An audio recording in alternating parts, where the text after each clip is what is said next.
गुरु प्यारी साथ संगत जी, नमस्कार जी। आप सब कैसे हो? आशा करती हूँ बाबा जी के श्री चरणों में अरदास करती हूँ कि मालिक की कृपा से, निरंकार दातार के मेहरबानी से आप सब बहुत खुश होंगे, मौज बहार में होंगे और अवश्य ही भजन सिमरन में होंगे।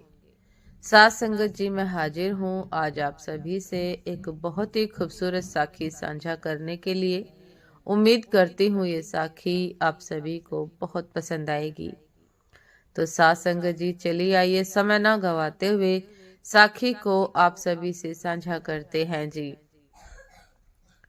साथ संगत जी, श्री अयोध्या जी में कनक भवन एवं हनुमानगढ़ी के बीच में एक आश्रम है जिसे बड़ी जगह अथवा दशरथ महल के नाम से जाना जाता है।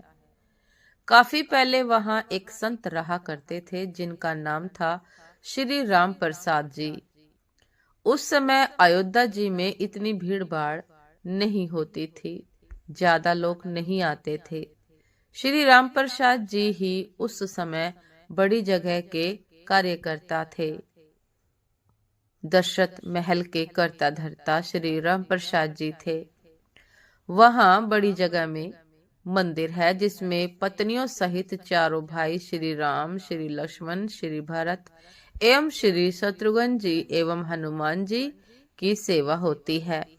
चूंकि सबके सब फक्कड़ संत थे तो नित्य मंदिर में जो भी थोड़ा बहुत चढ़ावा आता था उसी से मंदिर एवं आश्रम का खर्च चला करता था।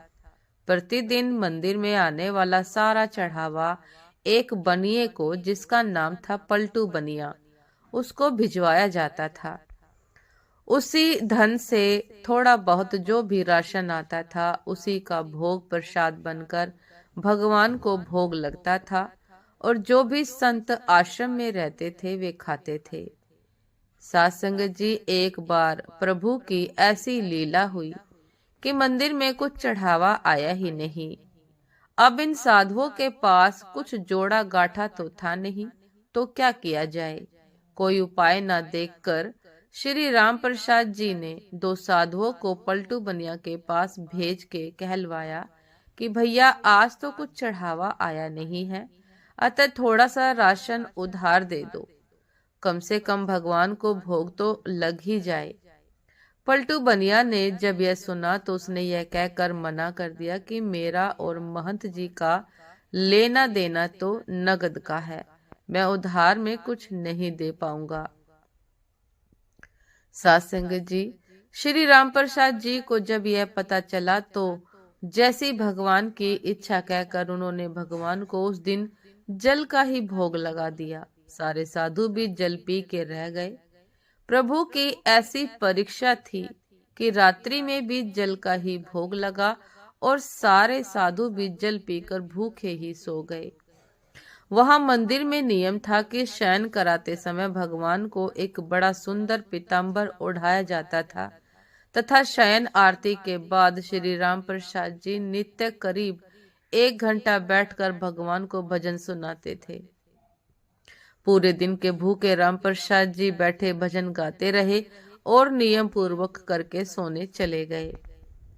साथ संगत जी, धीरे धीरे करके रात बीतने लगी। करीब आधी रात को पलटू बनिया के घर का दरवाजा किसी ने खटखटाया।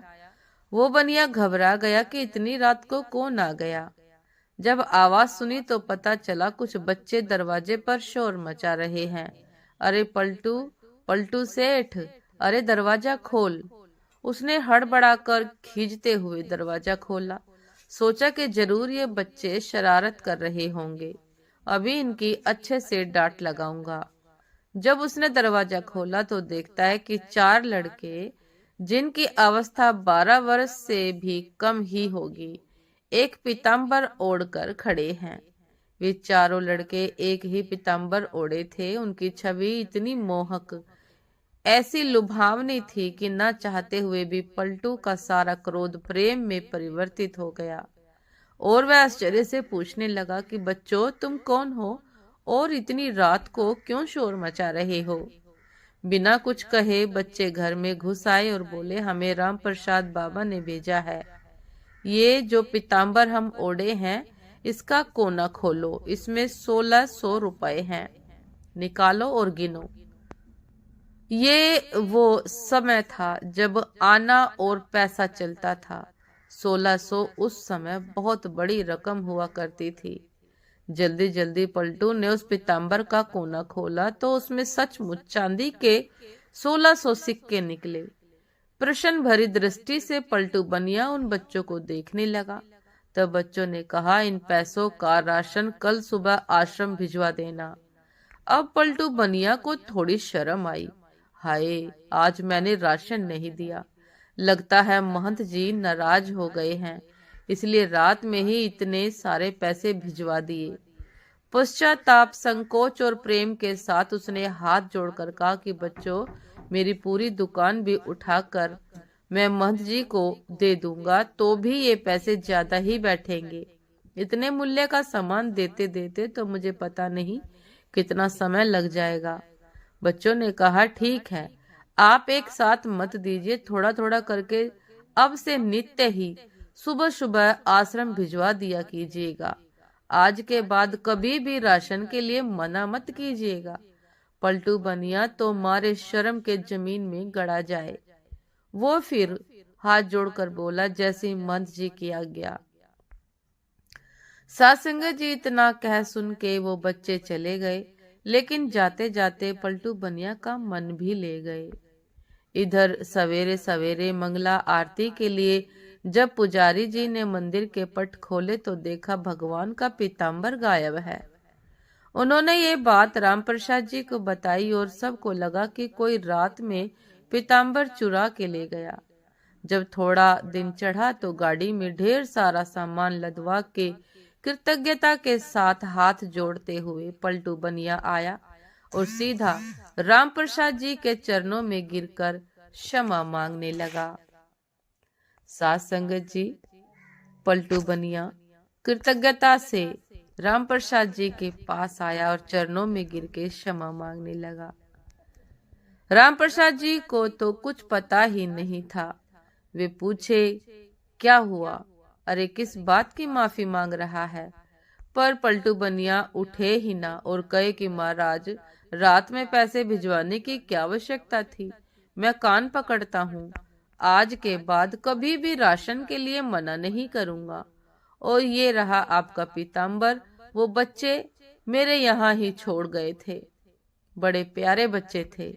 इतनी रात को बेचारे पैसे लेकर आ भी गए। आप बुरा न माने, आप बिल्कुल बुरा न माने तो मैं एक बार उन बालकों को फिर से देखना चाहता हूँ। जब राम प्रसाद जी ने वो पीताम्बर देखा तो पता चला कि ये तो हमारे मंदिर का ही है जो गायब हो गया था। अब वो पूछे कि ये तुम्हारे पास कैसे आया? तब उस बनिया ने रात वाली पूरी घटना सुनाई। अब तो राम प्रसाद जी भागे जल्दी से और सीधा मंदिर जाकर भगवान के पैरों में गिरकर भगवान के पैरों को पकड़कर रोने लगे कि हे भक्त वत्सल, मेरे कारण आपको आधी रात में इतना कष्ट उठाना पड़ा, और कष्ट उठाया सो उठाया, मैंने जीवन भर आपकी सेवा की, मुझे तो दर्शन न हुआ और उस बनिया को आधी रात में दर्शन देने पहुंच गए।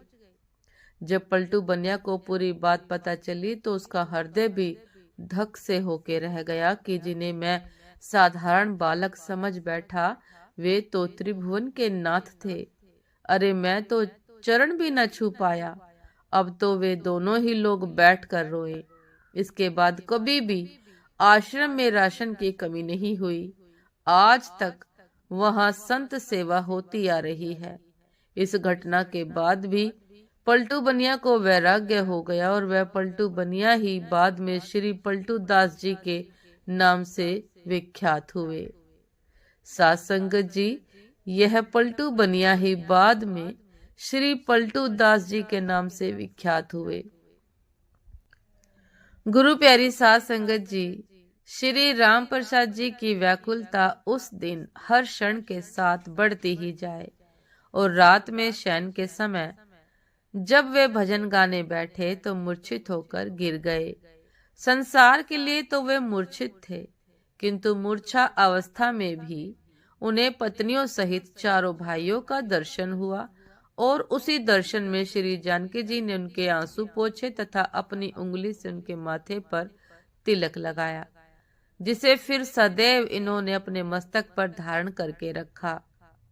उसी के बाद से इनके आश्रम में तिलक का प्रचलन हुआ, बिंदी का तिलक लगाने का प्रचलन हुआ। वास्तव में प्रभु चाहे तो ये अभाव, ये कष्ट भक्तों के जीवन में कभी न आए, कभी आए ही ना, परंतु प्रभु जानबूझकर इन्हें भेजते हैं ताकि इन लीलाओं के माध्यम से ही जो अविश्वासी जीव हैं वे सतर्क हो जाए, उनके हृदय में विश्वास उत्पन्न हो सके। जैसे प्रभु ने आकर उनके कष्ट का निवारण किया, ऐसे ही हमारा भी हर ले, ऐसे ही हमारे कष्टों को भी हर ले, हमारे कष्टों का भी निवारण कर दे, हमारे हृदय में भी नाम का दीपक जला दे, विश्वास का दीपक जला दे। दासी दातार के चरणों में अरदास करती है। साथ संगत जी, ये थी आज की एक बहुत ही खूबसूरत साखी, एक सच्ची घटना। उम्मीद करती हूँ ये साखी आप सभी को बहुत बहुत पसंद आई होगी। यदि पसंद आई हो साथ संगत जी तो लाइक कमेंट शेयर करना ना भूलिएगा। चैनल पर जो भी नए हैं कृपा करके सब्सक्राइब कर लीजिएगा, ताकि चैनल पर मिलने वाली सभी शब्द साखियों की अपडेट आप सभी को समय पर मिलती रहे। साथ संगत जी, आप हमें इंस्टाग्राम पर भी फॉलो कर सकते हैं। इंस्टाग्राम का लिंक डिस्क्रिप्शन बॉक्स में दिया गया है। तो साथ संगत जी, दासी को अभी आज्ञा दीजिए। आपसे फिर मुलाकात होती है एक नए शब्द साखी के साथ, एक नए विचार के साथ। तब तक के लिए नमस्कार जी। सदा खुश रहिए, मुस्कुराते रहिए, भजन सिमरन अवश्य करते रहिए। नमस्कार जी।